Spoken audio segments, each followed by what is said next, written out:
Hello everyone, welcome to all of you. And आज इस video में हम देखेंगे कि हम ये आर प्रोसेस का सेक्शन कैसे बनाने वाले हैं।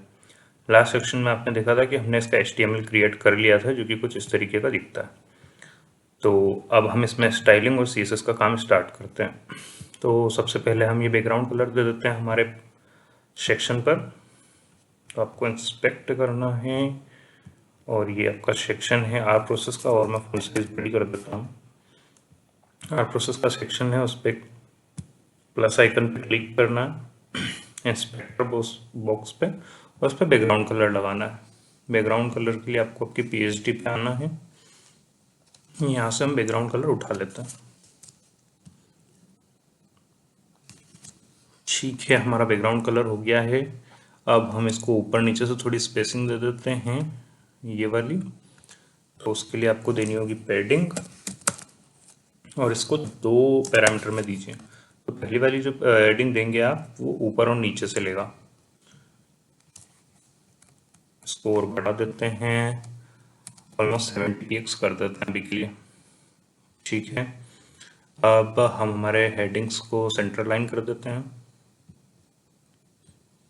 तो आपने एक क्लास दे रखी है हेडिंग प्रोसेस, उस पर आप टेक्स्ट लाइन सेंटर कर दीजिए।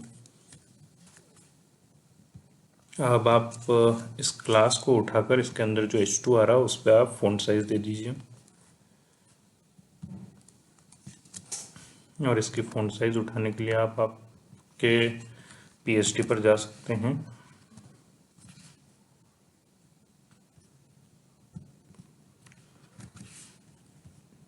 यहाँ से आप फ़ॉन्ट साइज उठा सकते हैं। Okay, font size, font colour, ये CSS में उठा लेता हूँ। यहाँ पे की मैंने पेस्ट, लाइन हाइट में हटा देता हूँ, फ़ॉन्ट साइज थोड़ी सी छोटी कर लेते हैं। ठीक है, 48px।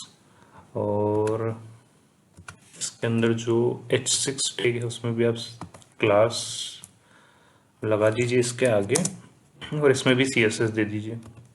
CSS के लिए वापस आपको वैसा ही करना है। इसको किया बंद, यहाँ से हमने सेलेक्ट किया H6 टैग और उस पर से CSS उठा ली। ओके, आप देख पा रहे हो यहाँ पे ओपेसिटी 0.72 है। तो ओपेसिटी आपको यहाँ पे नहीं देनी, आपको टेक्स्ट के कलर में देनी है वो ओपेसिटी।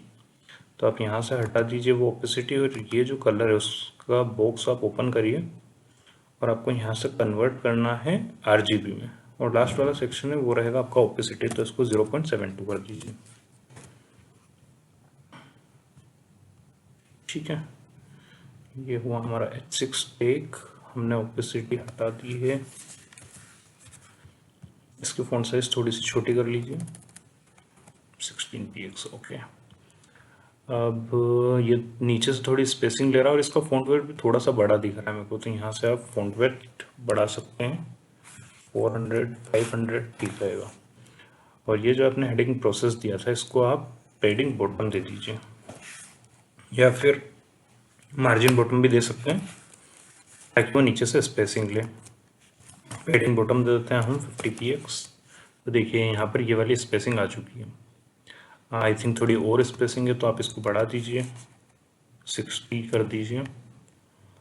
ठीक है, और आप देखेंगे कि यहाँ पर H2 टैग और आपके P टैग, H6 टैग में भी स्पेसिंग आ रही है। तो आपने जैसे लाइन हाइट हटाई वो आ गई है। ठीक है, अब हम आते हैं हमारे ये वाले सेक्शन पे, ग्रीन बॉक्स और कार्ड वाले सेक्शन पे। तो इसको कैसे अप्रोच करना है आपको, ये वाला जो आप बैकग्राउंड में देख रहे हैं ग्रीन वाला सेक्शन, इस डिव को आपको पेरेंट लेना है, और ये वाला पूरा कंटेंट एक चाइल्ड में लेना है। तो हम देख लेते हैं हमारा स्ट्रक्चर किस टाइप का बना हुआ है। तो आर प्रोसेस एक कार्ड है पेरेंट, और उसके अंदर ओके ये आपका डिव हो गया है। ठीक है, हमें प्रोसेस कार्ड के ऊपर एक कार्ड बनाना पड़ेगा। तो उसके लिए हम HTML में चेंज करेंगे, पर उससे पहले आप आपकी CSS उठा लीजिए। यहाँ से इंस्पेक्टर बॉक्स में गए, आपने कंट्रोल C करा, आपकी फाइल्स ओपन कर लीजिए, और ये आपकी CSS फाइल है, इसमें आप पेस्ट कर दीजिए। ठीक है, आप यहाँ पे अनयूज्ड CSS हटा सकते हैं, जैसे कि ये वाली सेक्शन वाली CSS है। ठीक है, ये मैं सेव कर देता हूँ, देख लेता हूँ क्या ये CSS अप्लाई हो रही है। ठीक है, मेरी CSS अप्लाई हो रही है। अब हम थोड़ा सा चेंज करेंगे हमारे इसमें HTML में, और उसमें एक एक्स्ट्रा डिव ऐड करेंगे हम प्रोसेस कार्ड के ऊपर। तो प्रोसेस कार्ड के ऊपर आप एक और डिव बना लीजिए, डिव उसमें क्लास दे दीजिए जिसका नाम होगा BG ग्रीन दे देते हैं अभी के लिए। और ठीक है, या BG फर्स्ट दे देते हैं, BG first, BG second, BG third, ऐसे करके हम दे देंगे। और इसके साथ में आप एक और क्लास दे दीजिए, क्योंकि सारी CSS कॉमन रहेगी, बस क्लास के लिए आप मतलब बैकग्राउंड के लिए आपको एक अलग CSS क्लास देनी पड़ेगी।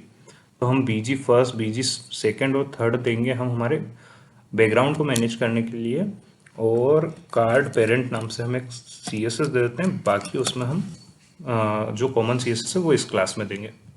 ठीक है, आपको ये प्रोसेस कार्ड उठाना है और इसके अंदर रख देना है। ठीक है, और इवन आप चाहे तो ये वाला जो सेक्शन है आपका, इसको आप H3 के अंदर ही रख लीजिए, और इसका भी एक पेरेंट बना लीजिए।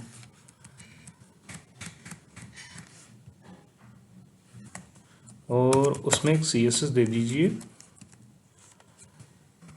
या एक क्लास दे दीजिए टेक्स्ट, उसमें क्लास दे दीजिए टेक्स्ट राइट। सो ये आपके टेक्स्ट को क्या करेगा, राइट अलाइन कर देगा। ये वाला डिव उसके अंदर रख लीजिए। ठीक है, अब हम आते हैं हमारे HTML पर उससे पहले ये वाला हम सब दूर चेंज कर देते हैं। जो दो हमारे प्रोसेस कार्ड है, Ctrl+V, Ctrl+V। ठीक है, यहाँ पे आपको चेंज करना है 02 और 03। ठीक है, आते हैं हमारे HTML पर। ठीक है, ओके,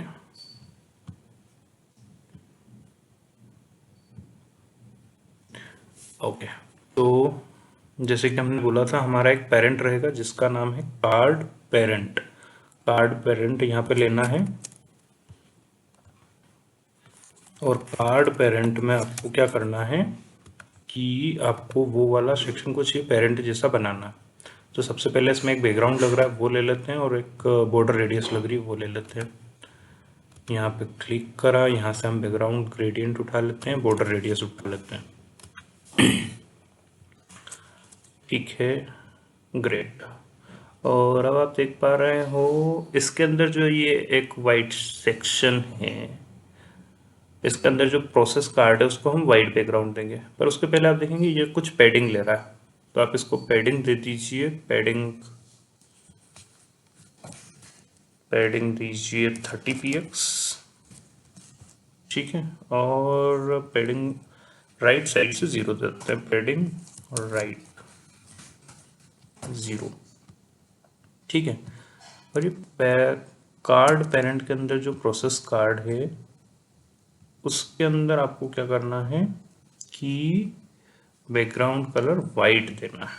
तो इसका हम बैकग्राउंड कलर दे देते हैं वाइट। ठीक है, परफेक्ट। अब हम हमारा फ़ॉन्ट साइज दे देते हैं। ठीक है, तो फ़ॉन्ट साइज के लिए आपको वापस आपके फोटो पी पर आना है। यहाँ से आप फ़ॉन्ट साइज और कलर उठा लीजिए, और ये है आपका H3 का। ठीक है, तो आपने H3 लिया, उसके अंदर आपने फ़ॉन्ट साइज ऐड कर दी। इसके आगे आप क्लास लगा दीजिए एक और प्रोसेस कार्ड वाली H3 के आगे। ठीक है, आपने लगा दी और आपकी CSS अप्लाई हो गई। थोड़ी सी फ़ॉन्ट साइज आप छोटी कर लीजिए। ओके, वो स्टेप 2 पे नहीं, वो हमने H3 पे लगाई है, जो कि H3 नहीं H4 में होनी चाहिए। ठीक है, हमारी हेडिंग H4 में है, तो हम H4 पे लगा देते हैं। और ये आप देखेंगे लोरम इप्सम पे लग चुकी है वो क्लास। ठीक है, फॉन्ट वेट थोड़ा सा बढ़ा लेते हैं। ठीक है, फॉन्ट वेट 700 एंड ओके। तो आप देख पा रहे होंगे कि ये जो वाइट वाला कार्ड है ये भी ऊपर नीचे और लेफ्ट साइड से पैडिंग ले रहा है, तो आपको वही करना है। जो ये आपका प्रोसेस कार्ड है उसको भी आपको पैडिंग देनी है।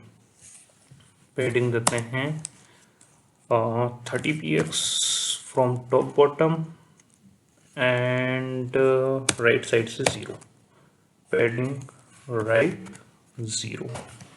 ओके, पैडिंग राइट 0 क्यों? क्योंकि आप देखेंगे तो यहाँ पे ये वाला सेक्शन है, ये एक्चुअल में राइट अलाइंड है और वो बिल्कुल एजेस से टच होके आ रहा है। ठीक है, अब हम ठीक है पीटेक पे भी हम CSS दे देते हैं फॉन्ट साइज वगैरह की। तो यहाँ से हम हमारी CSS उठा लेते हैं। आप देखेंगे ओपेसिटी 0.8 है, तो वो कलर में देनी है आपको। तो अगेन आपको वही करना है। पीटेक में आपने दी, अब पीटेक में दी तो ये सब दूर लगेगी, आपको इसके आगे क्लास लगानी पड़ेगी, स्पेसिफाई करना पड़ेगा ताकि ये सिर्फ इसी वाले पीटेक में लगे। RGB और 0.8। ठीक है, ये पीटेक को आप प्रोसेस कार्ड के अंदर ले लीजिए। ठीक है, प्रोसेस कार्ड के अंदर जो पीटेक है उसमें ये वाली CSS लगनी चाहिए और इसकी फॉन्ट साइज छोटी कर दीजिए।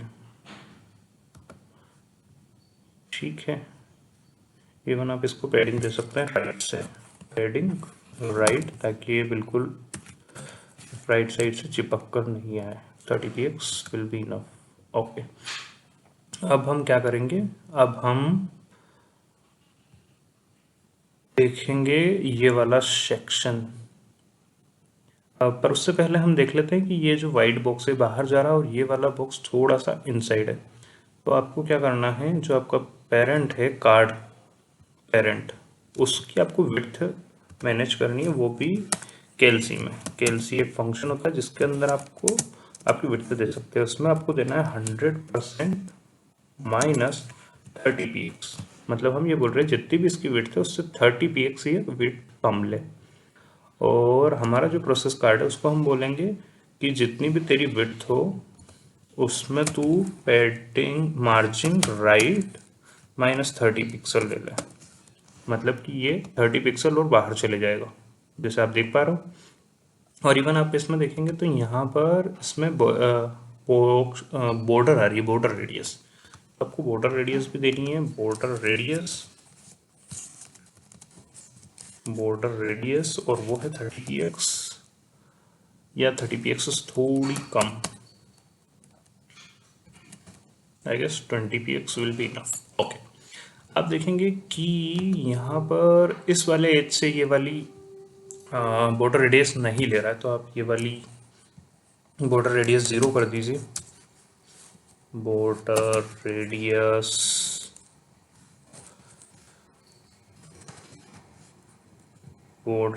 यहाँ से आप कौन सी वाली आपको करनी है, top right radius, border top right radius 0 करनी है।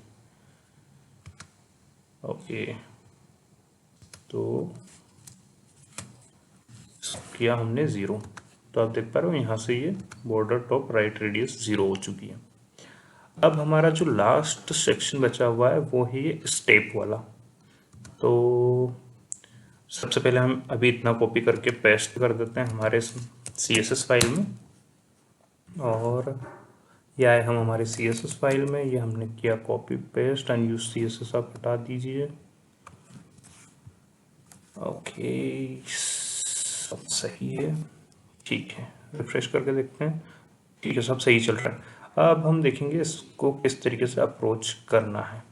तो ये आपका एक डिव है जिसमें एक क्लास दे देते हैं हम। तो ये क्लास दे देते हैं क्लास और इसको दे देते हैं हम स्टेप नाम से, इसमें क्लास दे देते हैं, ठीक है। और यही क्लास आपको तीनों जगह, तीनों कॉलम में देनी है मतलब। तो यहाँ पे भी मैंने लगा दी है और यहाँ पे भी मैं लगा देता हूँ, ठीक है। अब ठीक है, हम इसको रिफ्रेश करते हैं, हमारी क्लास आ रही है। हाँ, तो हमारी क्लास आ रही है। इसको देना है हमें डिस्प्ले इनलाइन ब्लॉक, ताकि ये मैक्स विड्थ उतनी ले जितने की इसका कंटेंट है। फिर इसका आप बैकग्राउंड दे दीजिए। बैकग्राउंड देने के लिए आप ये CSS यूज़ कर सकते हैं, ठीक है। अब जो इसका पेरेंट है टेक्स्ट राइट, उसमें भी आप CSS दे दीजिए। टेक्स्ट अलाइन, वो भी राइट साइड, ओके। तो आप देख पा रहे हो अब ये राइट अलाइन हो चुका है। इसमें आप एक और CSS दे दीजिए, क्योंकि आपका कलर यहाँ पर वाइट आ रहा है, तो #F दे दीजिए, ठीक है। अब यहाँ से आप इसकी CSS उठा लीजिए। CSS उठाने के लिए okay, font size, font colour, font weight सब उठा लेते हैं हम और यूज़ करते हैं हमारे H3 टैग पर। तो एक स्टेप नाम की क्लास दी थी, उसके अंदर जो H3 है उसमें हमें ये क्लास देनी है, तो ये हमने दी। और इसको थोड़ा छोटा कर लीजिए और एक मिनट इसमें फ़ॉन्ट फैमिली भी देख लीजिए। हाँ ठीक है, फ़ॉन्ट फैमिली हेडिंग वाली ही है। लाइन हाइट हटा दीजिए,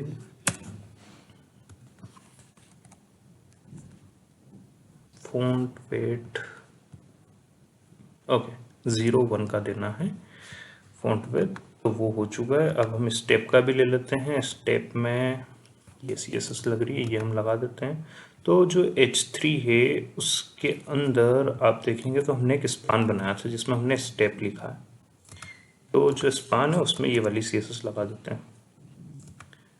पिन्स हटा देते हैं यहाँ से फ़ॉन्ट फैमिली, क्योंकि हमने पहले से ऑलरेडी इंक्लूड कर रखी है। इसकी फ़ॉन्ट साइज भी थोड़ी सी आप छोटी कर लीजिए। लाइन हाइट हटा सकते हैं। और क्या बचा हुआ है? अच्छा, आपको फ़ॉन्ट फैमिली यहाँ पे लगानी पड़ेगी, क्योंकि आपने H3 वाली ओवरराइट करेगा वो। तो हम बॉडी टैग से फ़ॉन्ट फैमिली उठा लेते हैं, ठीक है। फ़ॉन्ट फैमिली हम बाद में लगा देंगे, या फिर उठा लेते हैं हमारी CSS फाइल से। ये है हमारी पॉपिंस फ़ॉन्ट फैमिली, आपको यहाँ से कॉपी करना है और आपके स्पान पे डाल देना है, ठीक है। अब स्पान को हायरार्की जरूर देनी पड़ेगी आपको, क्योंकि आपने वो सारी CSS सिर्फ स्पान पे लगा दी है, जो कि आप नहीं चाहते। आप चाहते हैं कि आपके स्टेप और H3 के अंदर जो स्पान है उस पर CSS लगे। अब क्या करना है, हमें इसे रोटेट करना है। तो रोटेट करने के लिए आपको क्या करना पड़ेगा, एक CSS होती है ट्रांसफॉर्म रोटेट, ट्रांसफॉर्म रोटेट और 45 डिग्री। इसके लिए आपको डिस्प्ले इनलाइन ब्लॉक देना पड़ेगा, डिस्प्ले इनलाइन ब्लॉक। और रोटेट से पहले आपको ट्रांसफॉर्म ओरिजिन देना पड़ेगा कि कहाँ से आप इसको रोटेट करना चाहते हैं। तो आप देख पा रहे हो ये रोटेट हो रहा है, और इसकी वैल्यू क्या होगी वो आप यहाँ से दे सकते हैं, ठीक है। 90 डिग्री माइनस में 90 डिग्री, तो ये आपका रोटेट हो गया है। अब आपको S3 की थोड़ी सी वेट बढ़ा लीजिए, ठीक है। अब H3 है जो, उसमें मार्जिन आ रही है, मार्जिन हटा दीजिए, मार्जिन 0। और ये जो आपका स्टेप नाम का टैग था, इसको आप पैडिंग दे दीजिए, पैडिंग 10px ज़्यादा हो जाएगी, okay 10px will be good I guess. और राइट साइड से थोड़ी और लेगा, तो सॉरी लेफ्ट साइड से, तो आप पैडिंग लेफ्ट दे दीजिए, पैडिंग लेफ्ट 20px, ठीक है। और इसमें बॉर्डर रेडियस भी आ रही है, बॉर्डर रेडियस हम उठा लेते हैं यहाँ से। ठीक है, बॉर्डर रेडियस हम खुद ही दे देते हैं। Border radius 20 px 50 px। Okay, और आप देखेंगे कि आपकी बॉर्डर टॉप लेफ्ट और बॉटम लेफ्ट से नहीं आ रही है, तो आप ये दोनों कॉपी कर लीजिए और उसको 0 कर दीजिए। 0 और लेफ्ट नहीं, राइट। ठीक है, और कौन सी लेनी है? Top right radius. ओके,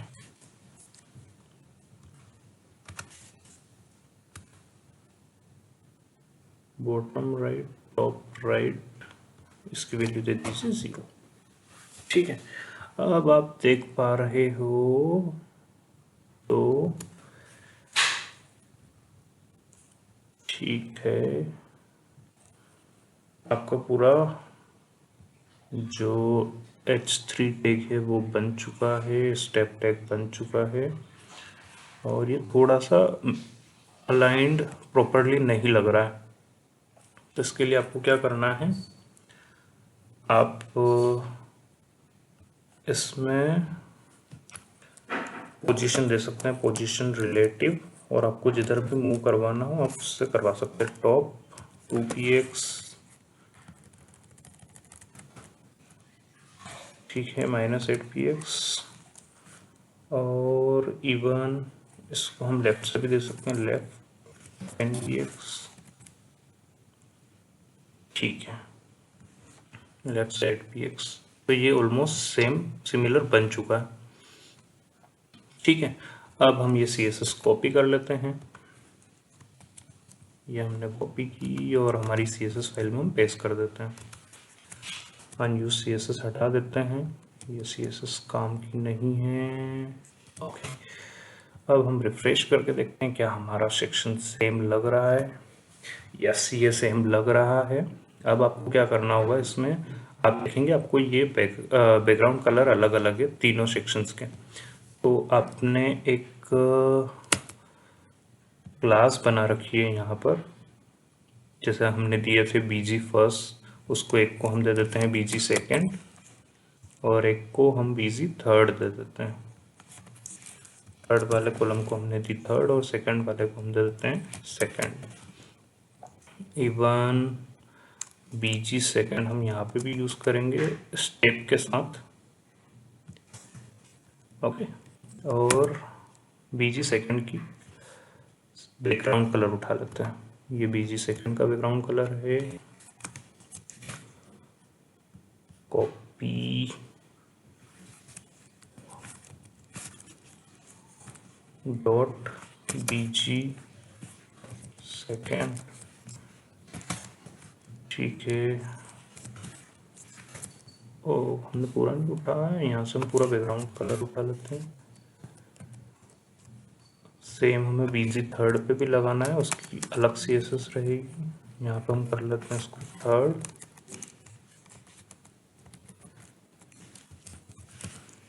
और इसकी CSS हम उठा लेते हैं,